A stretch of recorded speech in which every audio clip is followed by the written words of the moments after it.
So I've got the mask has created the bottom, created the bottom pattern. So we're going to go up to this, I call the hamburger here. It looks like a Shake Shack logo. And I'm going to go to duplicate layer. And we're going to name this top. Okay.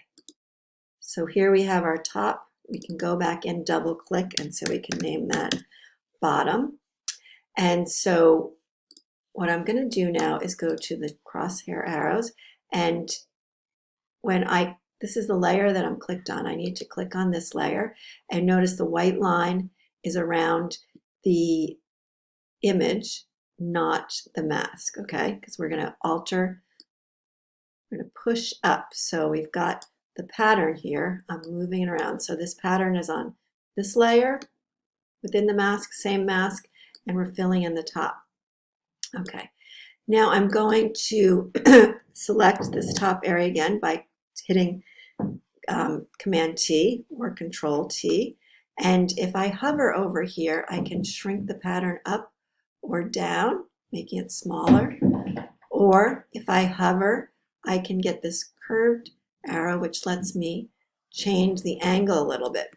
So if we look at the dress, you can see how the pattern changes a bit, okay?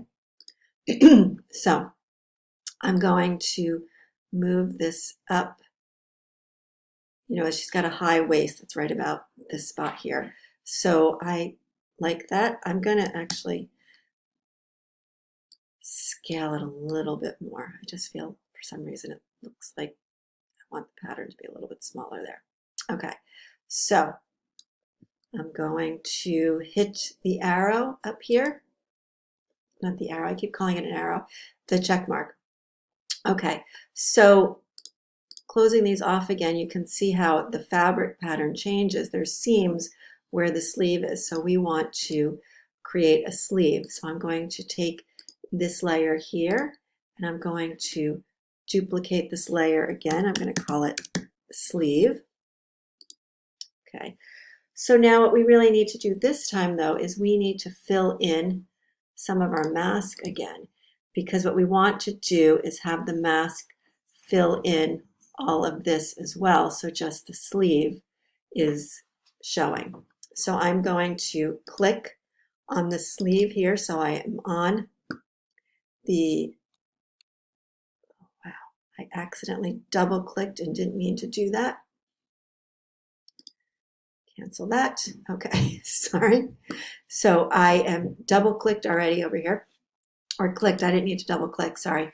So I'm going to grab my rectangular tool, and I am going to drag over part of that other sleeve. I'm going to hold down the shift key, because what you can do is you can keep adding material in here. So I am going to now fill this whole area with black. So I can go up to Edit, Fill, have it be black. So you can see how it's changed that layer right there. So what I would like to do is really look at this this here and not have this pattern blocking. So one of the things I can do is I can duplicate this layer, duplicate layer, and I'm going to bring it up here. So it's what I'm looking at. This might be a little bit tricky for you. I'm going to be working on this layer, and I'm going to be clicking on the mask, but I have this in front so I can look at it. So while I'm actually working here on this mask with my paintbrush, and I want it to be 100% opacity, I like this size. I want to make sure it's hard, 100% hardness. And so I am going to go in here and paint around the seam of this sleeve.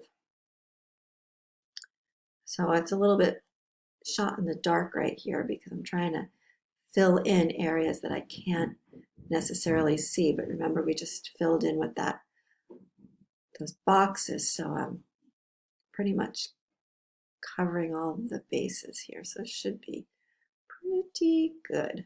Okay, so I'm going to stop and I'm going to turn off this layer. Okay, so now you can see I missed down here. So there's the sleeve, but we've got this little part here still. So that I can still work on. Well, I don't need this image right here, so I can just delete that layer.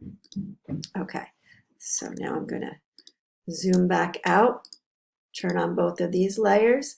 I am selected on this now. I'm going to hit Command T again. And so I want this pattern to really feel different. So I want it to look like it's got a seam there.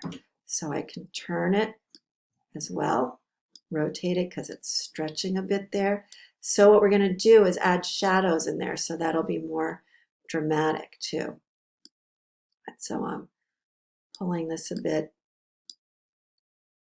Make that pattern too small. So I think that works well enough there. So great. So then I hit the check mark that I keep calling an arrow. Now one area that's not working for me right now here is this pattern here. I've run out of material here, so I'm clicking on the skirt here. Keep double clicking, and I'm going to hit Command T again, and so you can see there's the pattern was missing there, so I can just stretch that a little. I'm going to make it swirl a little bit more too, I think, just so I feel like I've got a nice pattern there. There's a little white spot that's showing there, so I'm going to make the pattern a little bit bigger than I wanted to, just so I don't have to drive myself crazy getting that in the right spot. And then I hit the arrow. Okay, so now we've got the pattern working here, here, here. So this other sleeve needs to be done, which I would do it just like I did the first sleeve. What I'm going to do right now is I'm going to show you how to make some shadows. So I'm going to turn off